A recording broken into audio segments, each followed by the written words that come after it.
I'm really excited to have my next guest on the podcast. She's the CEO at Atira, and she's one of Canada's leading social entrepreneurs. Welcome to the podcast, Janice. Thank you. Happy to be here. Yeah, absolutely. It's my pleasure. Let's just jump right into it. Perhaps you can tell the listeners who you are and what you do. Sure. I am the CEO of an organization called Atira Women's Resource Society. We're made up of 5 entities, one of which is Atira Property Management. So it's a wholly owned for-profit subsidiary of a women's anti-violence nonprofit organization. And Atira Property Management will be 20 years old this year. And the goal when we set it up in 2002 was that it would earn profit that would support the nonprofit activities of Atira. Well, absolutely. And it seems like you're involved with lots of social causes. Um, Perhaps you could let us know a little bit more about some of the organizations you're a part of. You're the director of the First Nations Health Authority, CMHC, the Canada Mortgage and Housing Corporation. Perhaps you could shed a little bit more light on those activities as well. Sure. I'm just relatively recently appointed to the board of directors of the First Nations Health Authority, where I sit on the Finance and Risk Committee. It's just barely been a year, so I'm still kind of working my way around that. It's a large, complex organization with an important responsibility, which is the direction of healthcare for First Nations across the province of BC. I also sit on the board of the Canada Mortgage and Housing Corporation, where I chair the Housing Affordability Committee, another important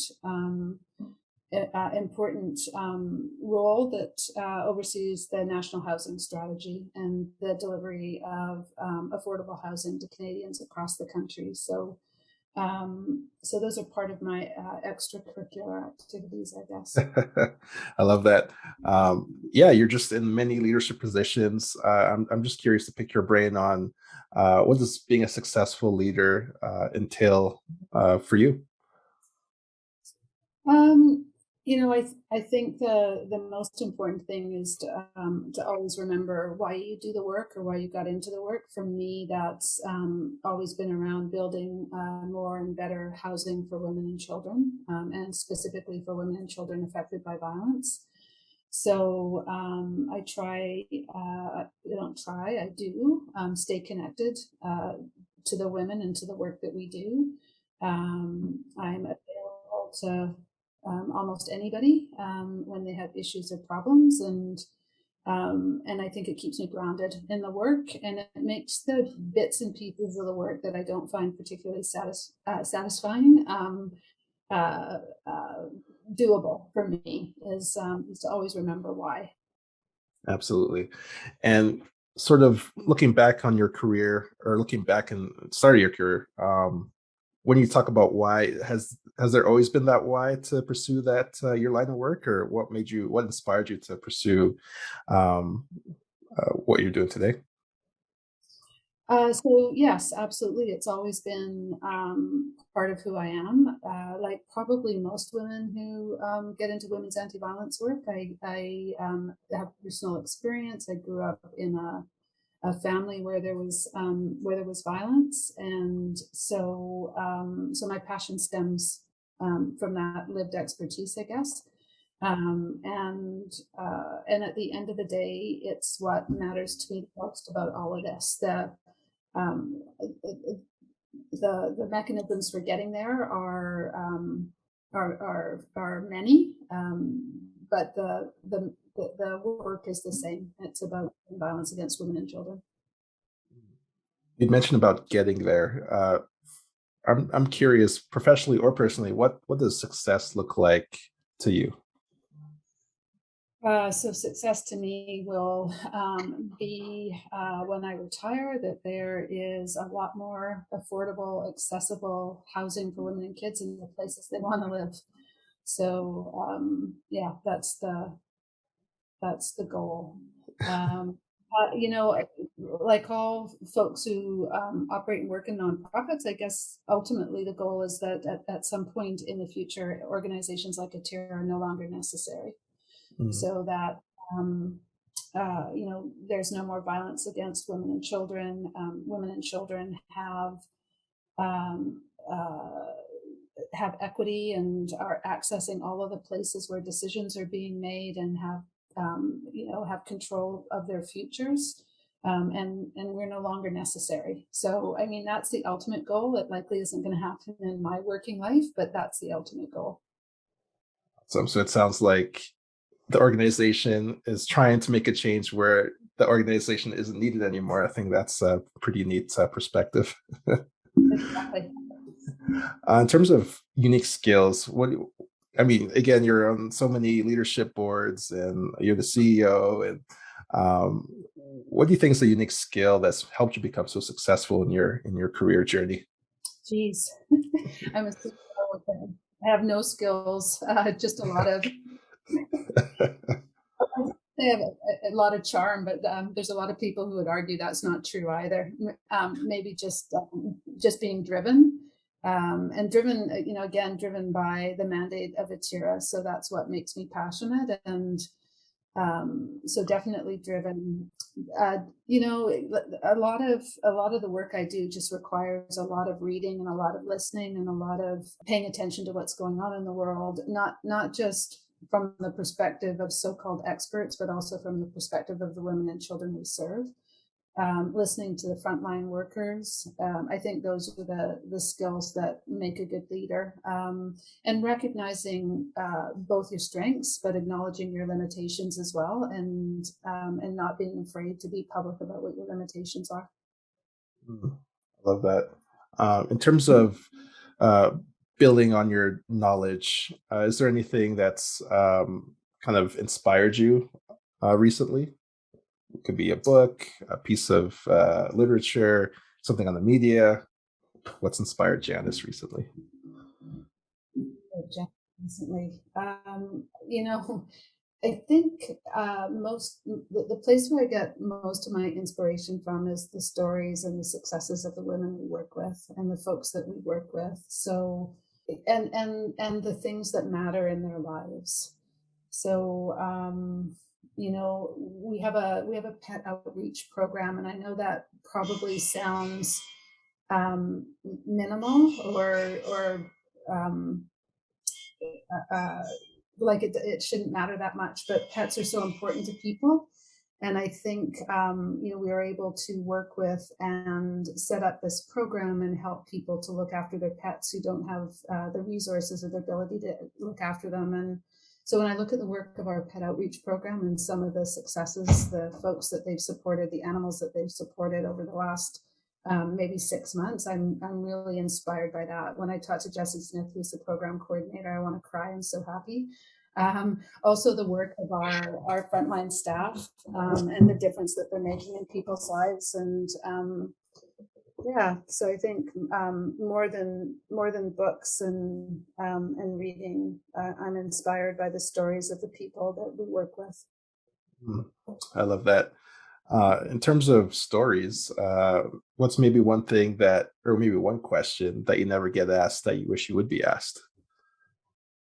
Um, One question that I wish I would be asked. People would ask me more about, again, more about the people we work with and what I'm hearing from them. At the end of the day, the the stuff that I know comes from the lived expertise of the people around me. And I wish people would ask me less about what I think, and more about what I'm hearing from the people that are working on the front lines. Mm, absolutely. I guess that segues to my next question. What are some of the things in the front lines people are thinking that are in the front lines? Yeah, so like many, well, like all industries, all sectors, I guess, people are talking about how they want to change their lives. The pandemic has made people the pandemic, climate change, what's going on in the world with respect to increasing violence. I think people are starting to ask themselves what really matters. And so, as we struggle with big life decisions, do we want to do whatever it is that we're doing now for the rest of our lives? I'm hearing a lot of that. Is there a better way to live? Do I need to squeeze every moment of happiness out of my life now because we don't know where the world is going? Which a lot of empathy for, right? So I think those are the big questions, and we kind of thought that might change as the pandemic shifted. But I think there's just other stuff coming in behind it, and so those are the big questions people are asking themselves. And so we're seeing people exiting the workforce or taking time off or pursuing dreams earlier than they thought they would, because they realize that this world is changing, and they need to find ways to be happy and hopefully to make people around them happy. Yeah, absolutely. That's what it's all about, just finding happiness and inspiring and being a positive force to the people around you. I think that's really important. In terms of you'd mentioned the pandemic. How has that been like navigating through that as being the leader of many organizations? So, in the beginning, for me, it was about being present, having probably some of the folks who work at Atira were saying too much communication with them. But being present, sharing information, whatever information we were able to get, being as transparent as possible, both with the struggles we were having with labor shortages and people being worried and taking leaves and time, just trying to really be transparent with everybody, and just trying to be strong and positive, I think, about next steps and about what the future is going to bring. People, I think, need to have folks who are and leaders, perhaps, but folks around them who can see the positive in the next step, because it's so easy to get drowned in all of the sort of drama and the potential disaster. Absolutely. I only have a couple more questions here for you. One thing, you already have answered this already, about what you're proud of. So maybe I'd ask you, what can listeners do to help support Atira and its cause? Yeah, I think it's really important to understand the pandemic that is violence against women and children. It's present, it's real. We continue to see, especially during the pandemic, increased levels of violence against women, women being murdered by partners and ex-partners, and sometimes children as well, being murdered by their parents or their fathers. I think it's important to understand that it's that. So one of the things people can do to support Atira and women's anti-violence organizations is understand what the issues are, and look around them and support the women and children in their lives that they know are going through these kinds of relationships and this kind of trauma, and working to educate and train their children, their sons and their daughters, and about how to be in healthy relationships and how to be kind and how to be generous with your time and your thoughts and your energy. I think that's one of the most important things that people can do to support women's anti-violence organizations. If it's a straight up, donation or volunteering, they can always go to our website and do something that's simple. But I think it's more about working to change. So doing the same work we're doing is working to make organizations like Atira unnecessary. I love that. Make it unnecessary. I'll put all those links in the description of the interview. So, listeners, please feel free to reach out and support the mission. It's been a pleasure to have you on the podcast, Janice. Where can our listeners connect with you online? Probably at Atira's website. So www.atira.bc.ca or on LinkedIn. Awesome. And I'll put those links in the show notes as well. Yeah, it's been a pleasure to have you on the podcast. I love to end the interview with one last question. You may have already sort of answered this question, but I'll ask you again. My last question is, what does being a leader or leadership mean to you? What does being a leader mean to me? I think that it is an incredible gift that I've been given, and hopefully I've made good use of it, and been able to inspire and support others around me. We're all leaders in some way at some point of in some aspect of our lives, and whether it's as parents or chair of the local minor hockey club. I don't know. Like, I hope I hope I've made the best use of this gift that I can, and inspired others around me to take leadership roles in their lives whenever they can. All right. Hi, I'm Janice Abbott, and you're listening to Joe Momoh Presents.